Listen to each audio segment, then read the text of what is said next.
spent a whole bunch of time modifying this Ibanez tube screamer head. I started out with a fairly good number of mods, and it was a step in the right direction, but also caused some issues that I had to fix. The base was super flubby. It was overly bright. So I went back into my schematics and made a few more little changes last night. I originally had wanted to have a variable negative feedback control that I added to the back.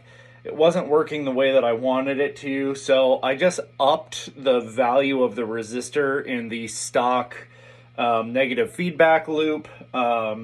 This originally had a 15K, and I bumped it up to a 33K. A baseman is like 27K, at least the 5F6A circuit is. So this amp is very simple in the fact that it's only volume treble bass. It's got a typical mid cap like non-middle old Fenders would have. And what else? It's very interesting because the preamp circuit in a way is very much like the 5F6A bassman. Ibanez made some changes to that circuit that I just absolutely did not like. It put a blanket over the whole thing. So I have added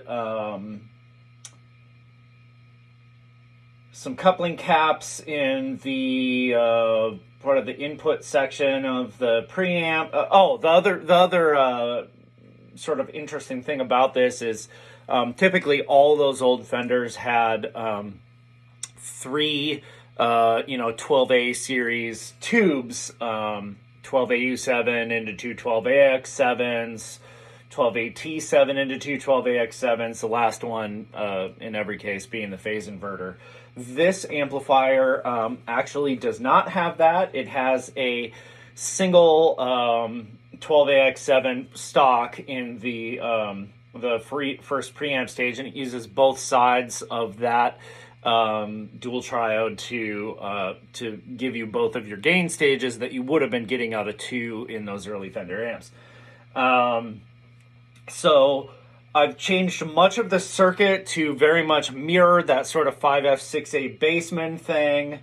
Like I said, up the negative feedback loop. And I put a 12A U7. I have to look now. I already forgot if it's an AU7 or an AT7. And I can't tell you because it's covered by the little shield. Anyway, lower gain tube for that. Just to kind of rein in it a little bit. And yeah, so I was just playing with it, and I think that after several months of kind of playing with this on the side, I have finally gotten to the spot where it sounds like a good, dirty, sort of proper old Fender, where it's clean for the first like 3 or so numbers, and then it just compresses and gets super dirty after that. Right now I'm going through two of the 12s in my stereo 412 cabinet. And yeah, I'm sure the sound's not going to be great because this is my phone, but so nice and low here, neck pickup.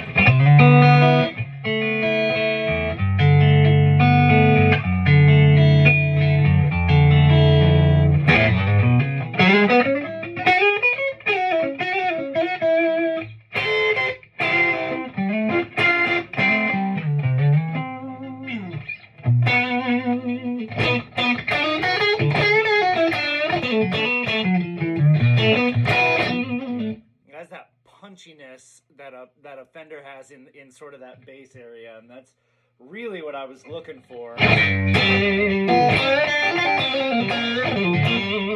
Sorry for my faces. I make faces.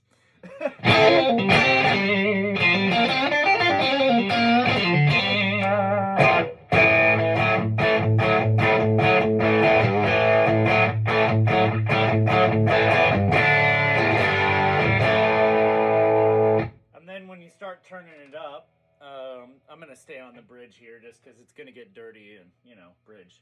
So now we're at about, I don't know, four-ish.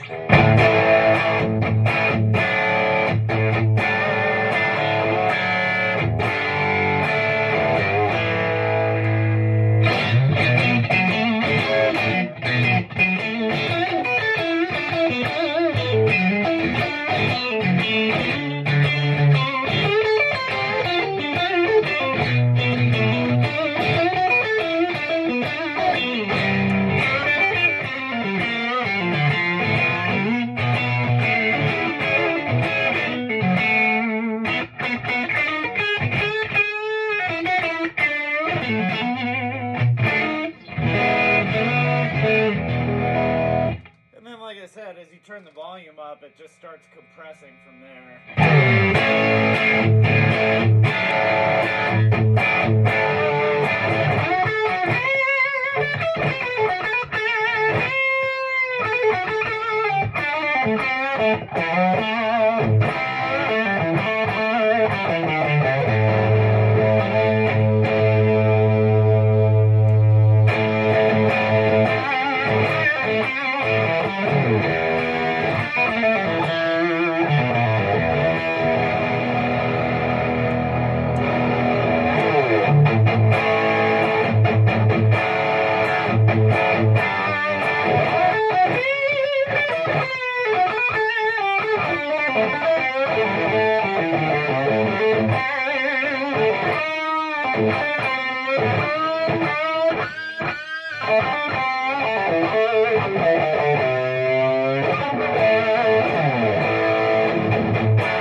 So yeah, I have finally, after all this time of messing with this thing, gotten it to a level that sounds a bit more like a nice open glassy vintage Fender instead of the weighted blanket that it was from the factory, unless you really cranked it up. So I'm much happier with this now than I have been.